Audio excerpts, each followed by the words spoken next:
As the truck's engine coughed to a halt at the shadowed edge of the forest, I stepped out into air thick with the scent of damp earth and ancient decay.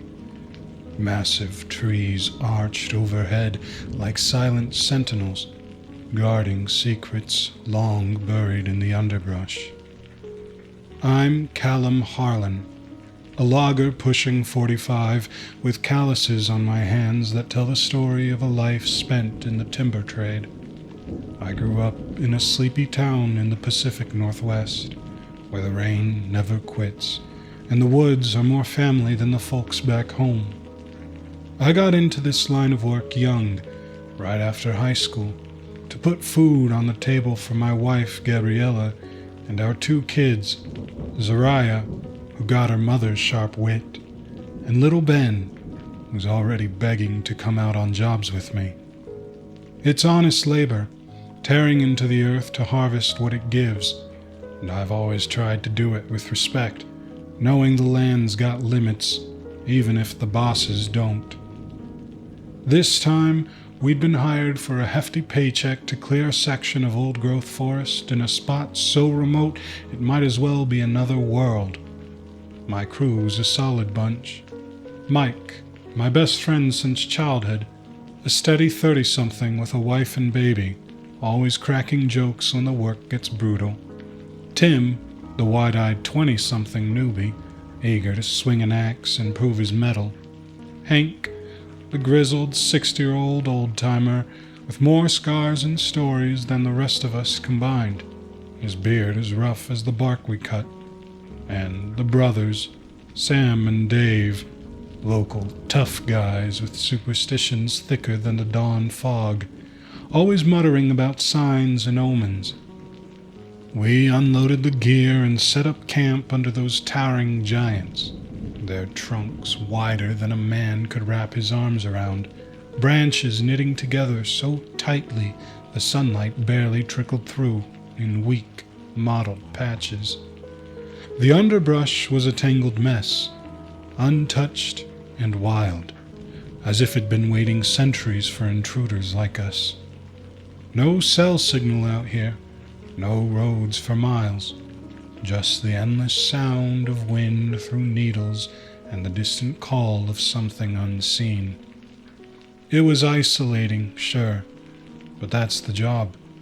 Still, there were those old tales the locals spun back in town about the forests being watched over by ancient spirits, guardians who'd make you pay for taking too much. I brushed it off as campfire nonsense, the kind of yarn to keep kids from wandering off, and told the crew as much to keep spirits high. But as we scouted the site that first afternoon, marking trees for the cut, I spotted them. Strange carvings etched deep into the bark of a few old cedars. Symbols resembling demon figures, twisted and fierce, surrounded by runes I couldn't decipher. They appeared ancient, weathered yet precise, as if they'd been there forever.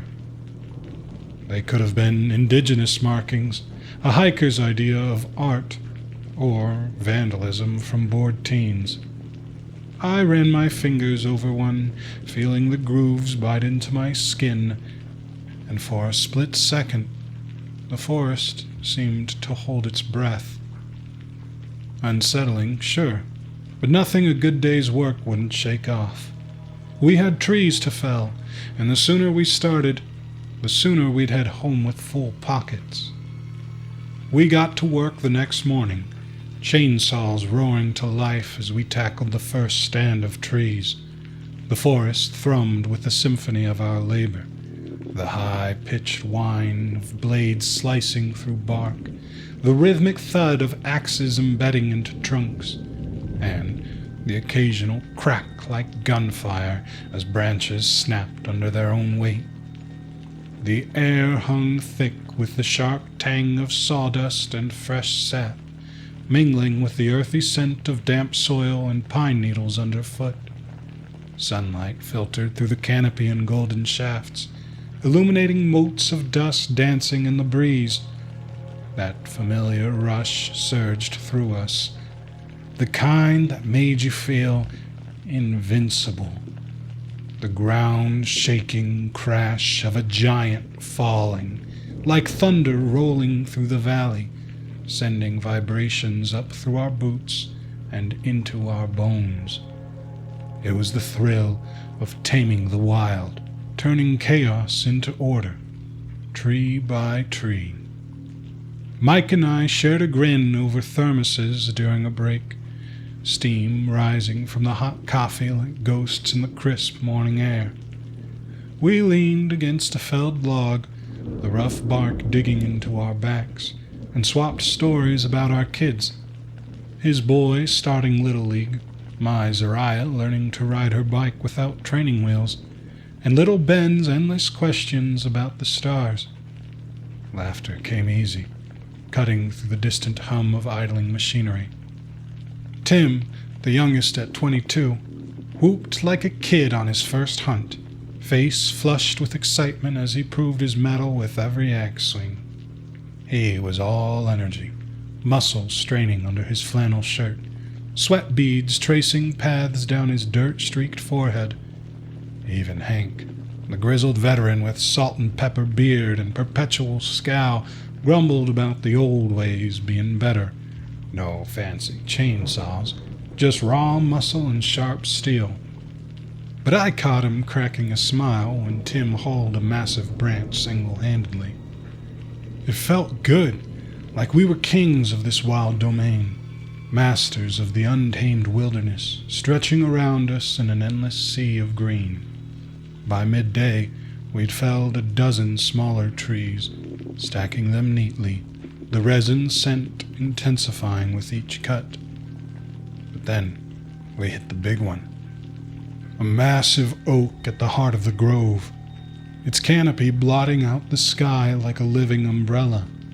Its trunk was gnarled and ancient, roots like twisted fingers clutching the earth, delving deep into the soil, as if anchoring the forest's very soul.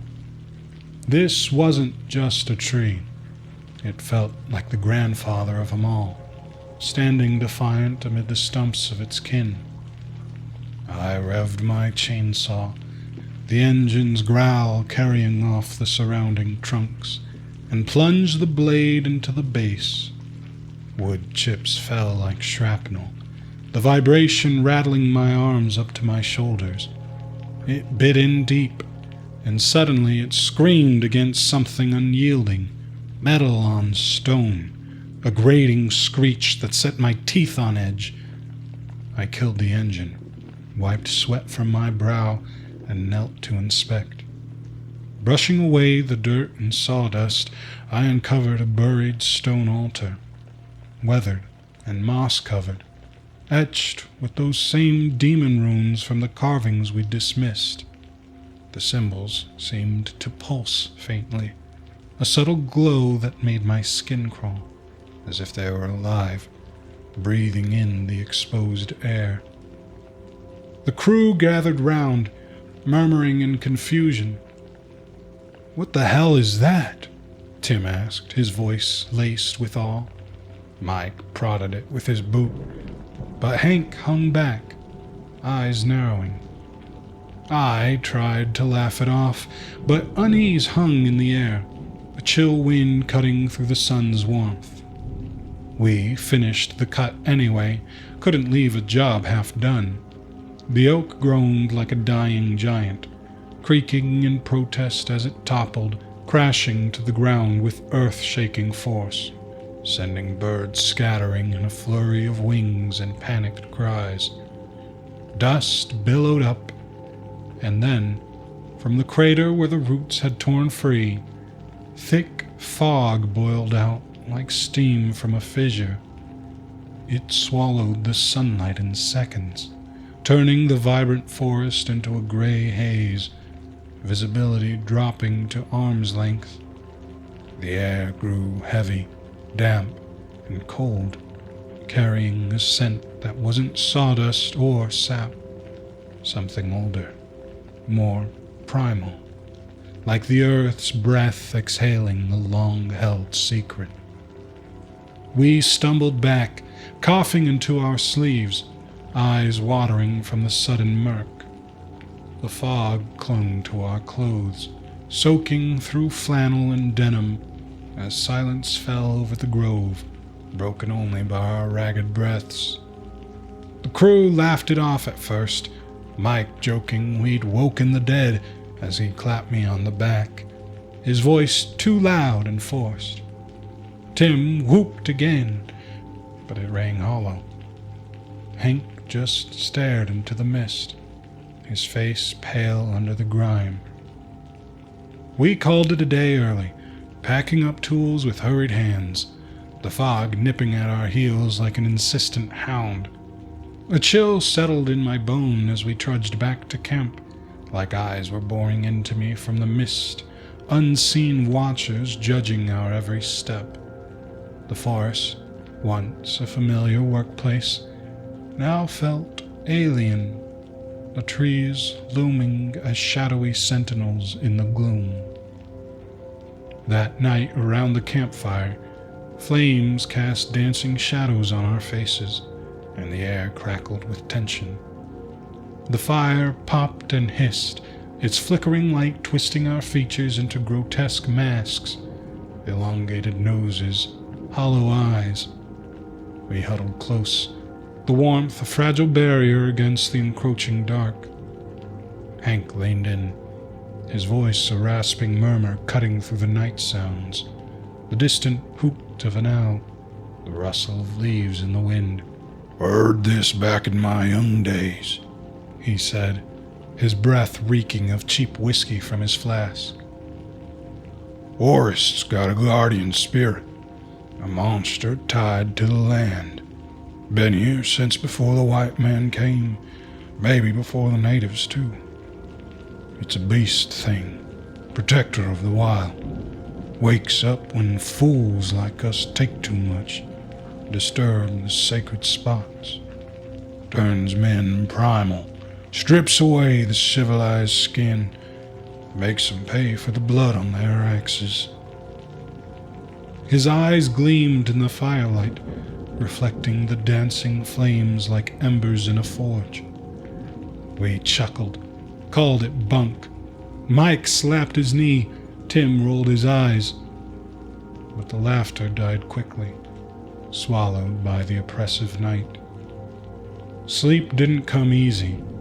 I lay in my tent, staring at the canvas ceiling, fog seeping under the flaps and carrying sounds that sounded like distant howls. Every creak of a branch was a footstep, every gust of wind a breath on my neck. Dawn brought the weirdness, creeping in with the pale light filtering through the lingering mist. The camp was subdued, men moving like shadows, their usual banter replaced by curt nods and averted eyes. Tim was off from the start, his easy grin replaced by a scowl that twisted his youthful face into something feral. He snapped at Dave over a jammed tool, his voice a bark that carried too sharply, veins bulging in his neck like cords ready to snap. "Watch your damn hands, you idiot!" he snarled, spittle flying, eyes wild and bloodshot, pupils dilated as if he'd stared too long in the dark. We all froze, tools halting mid-motion. Tim had always been the laid-back one, the joker. This was something else, a darkness bubbling up from within.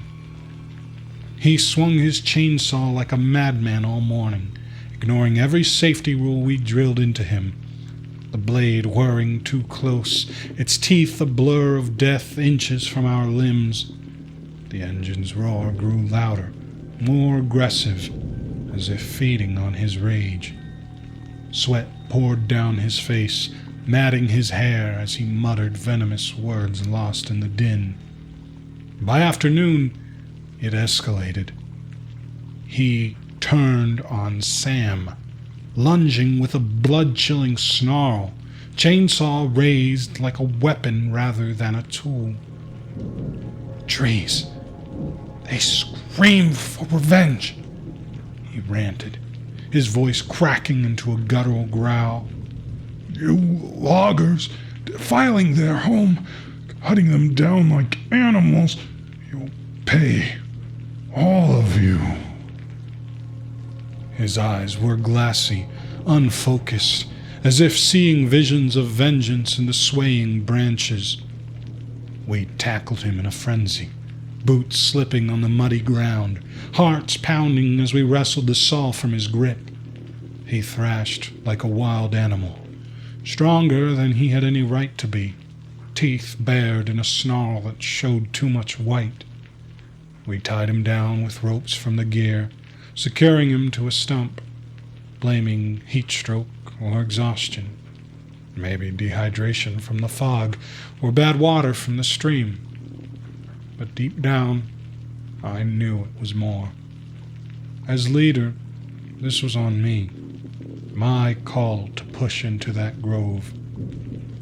We kept watch as the sun dipped low, his mutterings turning to whimpers, then silence.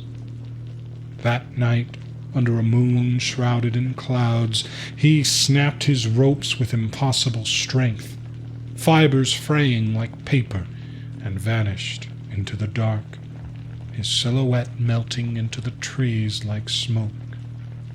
Howls carried through the camp soon after, human screams twisting into animal snarls, rising and falling like a predator's call, sending shivers down our spines.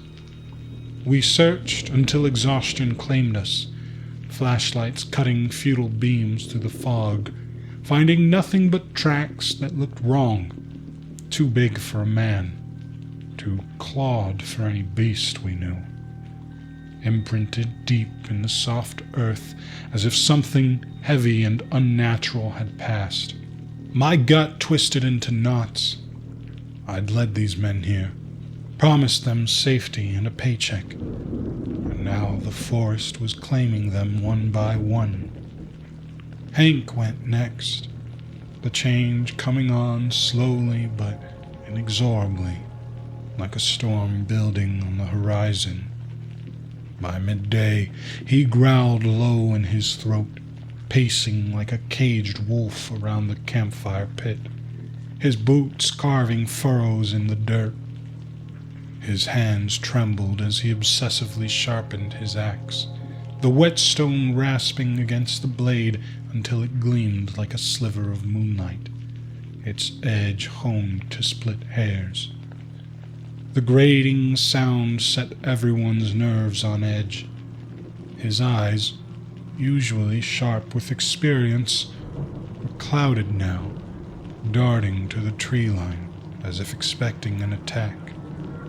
In the fading light, with the sun casting long shadows like pointing fingers across the camp, I pulled him aside. "Hank, talk to me," I said, my voice steady but my heart racing. "Is it fever? Something you caught from Tim?" The air thickened with the scent of impending rain, thunder rumbling in the distance. He whirled on me, axe raised, his face contorted in rage, inhuman strength surging through his wiry frame. I dodged just in time, the blade whistling past my ear and embedding in a nearby log with a thunk that vibrated the ground. "The forest's ancient rage," he muttered, spit flecking his beard. "Against intruders like us, raping the land, stealing its lifeblood." His voice rose to a gravelly roar, eyes glowing with an inner fire that wasn't mere reflection. Before I could react, he bolted into the trees, crashing through underbrush like a bull, leaves and branches snapping in his wake. Panic hit the crew like a wave, Shouts erupted as men grabbed tools for improvised weapons. Mike radioed for help, his voice cracking over the static. "Base, we need evac. Something's wrong out here. Men going crazy." The storm exploded from the gray skies, winds howling like banshees, tearing at tents and scattering gear, rain flooding the path in sheets that turned dirt to mudslides. Signals jammed, the radio spitting white noise like distant snarls. We were cut off, isolated in this cursed patch of wilderness, the forest closing in like a living trap. Alone in my tent that night, rain hammering the canvas like relentless fists, water seeping through seams and pooling on the floor. I rifled through Hank's journal, abandoned in his haste. The yellowed pages were brittle, writing faded but legible under my flashlight's beam, filled with sketches of wolf runes and frantic notes from decades ago. It warned of a werewolf spirit, a spectral guardian born of the land's fury, protector of the woods against desecrators. "It possesses the despoilers," Hank had scrawled, "starting with the fury that spreads like disease, turning brother against brother, man into beast. The altar is its heart. Disturb it and you invite the pack." Entries detailed old logging crews vanishing in these woods, bodies found torn apart, tracks leading nowhere. My hands shook as I read, the words blurring with raindrops and fear. Outside the storm raged, thunder cracking like breaking bones, lightning illuminating twisting shadows that danced on the tent walls. Mike cracked the next morning under a sky still heavy with clouds. He crouched low in the underbrush like a predator, fingers digging into the earth as if testing its pulse. He honed his hatchet to a lethal edge on a stone, the scraping carrying like a dirge, eyes fixed unblinking on the blade as if it held the universe's secrets. The crew watched warily, murmurs circulating. "It's spreading," Dave muttered, his face ashen. Then the horror unfolded. Mike spotted a deer grazing at the camp's edge, its ears twitching in the mist. With a guttural cry, he chased it down, legs pumping with unnatural speed, crashing through brambles that tore at his clothes. He caught it in a clearing, tackling the animal and tearing it apart with bare hands, blood spraying in arcs that painted the leaves red. He devoured chunks raw on his knees in the dirt, blood smearing his face and dripping from his chin, eyes glowing with feral light as he raved about humanity's greed ripping apart nature's balance. "We take and take," he howled, voice muffled by gore. "The spirits demand repayment in blood." Sam and Dave bolted in terror, their high-pitched, desperate screams cutting through the night, pursued by multiplying snarls in the dark. Branches snapped as the forest came alive with pursuit. Only I, Mike half gone, lurking at the edges with blood-stained hands, and the brothers, young helper Pete, remained, trembling by the dying fire, axe clutched like a talisman. We barricaded the camp with logs and tools, stacking crude walls, axes gripped in sweating palms as the howls closed in, circling like sharks. The air crackled with fear. Every rustle hinted at attack, the fog thickening again to cloak our doom. It hit me that night as I huddled behind the barricade, rage bubbling like poison in my veins. Visions assaulted me, even while awake.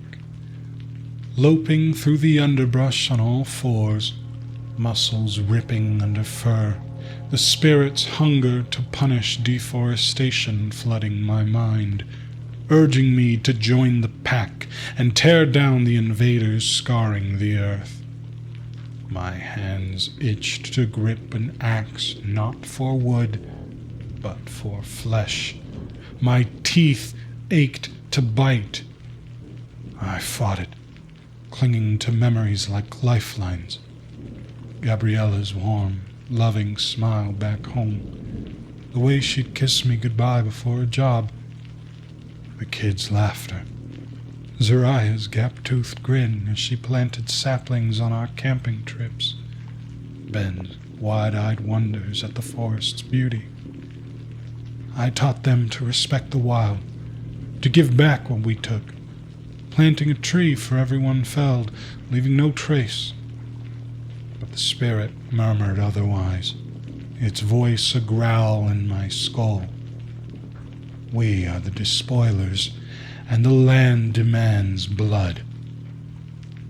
They returned under the cover of night, Tim and Hank, shadows in the fog, their forms twisted, tools morphing in my terror into claws and fangs, chainsaws growling like beasts from hell. Pete screamed first, a tool embedding in his shoulder as they breached the barricade, wood splintering like bones. I ran, branches whipping my face, drawing blood that mingled with sweat and tears, while their frenzied attack shattered gear around me. The camp dissolved into chaos, men turning on each other in brutal scrums, axes clashing, snarls and cries blending into a symphony of madness. Mike lunged at me, his face a mask of blood and fury, but Hank intercepted, the two tearing into each other like rival wolves, limbs flailing, growls carrying.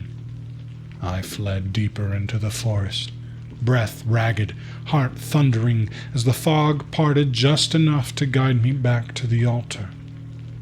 Cornered there, the air thickened with otherworldly energy, shadows swirling into a massive specter that towered over the ruins, eyes like burning coals, fur rippling like smoke, jaws gaping with ethereal fangs.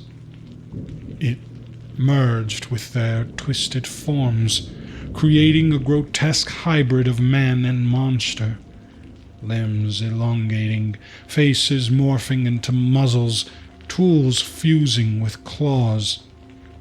The spirit lunged partially into me, its essence invading like icy fire, visions slamming into my mind, centuries of harmony in these woods, ancient pacts with the land, shattered by axes like mine, loggers past and present felling trees without remorse, rivers choked with silt, animals fleeing scorched earth. Pain and rage flooded me, the forest's grief becoming my own. I clung desperately to my memories, family camping trips, hands in soil planting new life, teaching Zariah and Ben that the wild wasn't ours to conquer, but to steward. The visions wavered, the spirit's hold slipping as I murmured vows of atonement, promising to leave this place untouched. But the pack advanced regardless, tools raised for the kill, their howls a deafening chorus, closing in with predatory grace. As the pack closed in, their twisted forms a blur of fangs and fury in the swirling shadows, I dropped to my knees before the altar, that old tree and its spirit's essence raging through me like wildfire. My vision blurred, filled with images of endless clear cuts, the land bleeding. But I fought back, groping in the dirt for the bundle of saplings we'd brought for replanting, forgotten in our greed, now my only hope. With hands shaking from the possession's grip, I planted them around the stone, roots delving into the scarred earth, murmuring vows through gritted teeth. The spirit howled within me, a tempest of ancient pain, forcing my axe toward my throat in a final act of vengeance. But as the first sapling took hold, the fog lifted, shadows recoiling like smoke in the wind. The entity's grip weakened, its spectral form fracturing and retreating into the stump with a final echoing growl that shook the trees. The possessed, Mike, the remnants of Tim and Hank, collapsed in heaps, their bodies human again, eyes clearing of the feral glow, memories hazy as if from a fever dream. The dead lay still, twisted in grotesque poses among the underbrush, grim totems of the forest's wrath.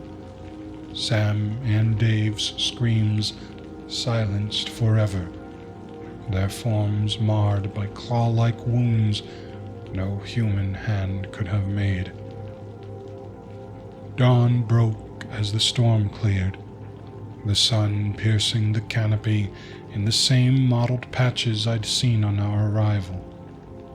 I staggered to my feet, suppressing the lingering snarls in my throat, and guided Mike out through the flooded paths, our boots sinking in mud that clutched like accusing hands. Rescue teams found us at the forest's edge, choppers whirring overhead, attributing the carnage to storm-related accidents and wildlife attacks. I nodded along, hiding the truth behind hollow eyes. No one would believe the supernatural fury we'd unleashed. Months later, back in that sleepy Pacific Northwest town, the nightmares persist. Howls in the dark, the feel of fur rippling under my skin, sharper senses that make machinery's roar unbearable. I quit logging for good, trading my axe for advocacy, working with conservation groups to protect spots like that ancient grove, planting trees instead of felling them, honoring the Guardian's warning. Mike did the same, our bond forged in blood, though we never speak of it. Standing once more at the forest's shadowed edge, where I first stepped from the truck into the thick scent of damp earth and decay, I hear a distant howl, not of rage, but vigilance. The carvings on those cedars watch me still, but now I understand. I'm no longer the intruder, but the protector, forever changed by the primal fury I helped awaken. The land forgives, but it never forgets. Hey guys, it's Malice here. I really appreciate you sticking around until the end of the story. I'm a one-man operation and trying my best to grow, so if you like what you just heard, please leave me a like. Subscribe if you want to hear more, and please send me any reading requests you might have. I'm always struggling to find new content. Thanks again, and stay scared.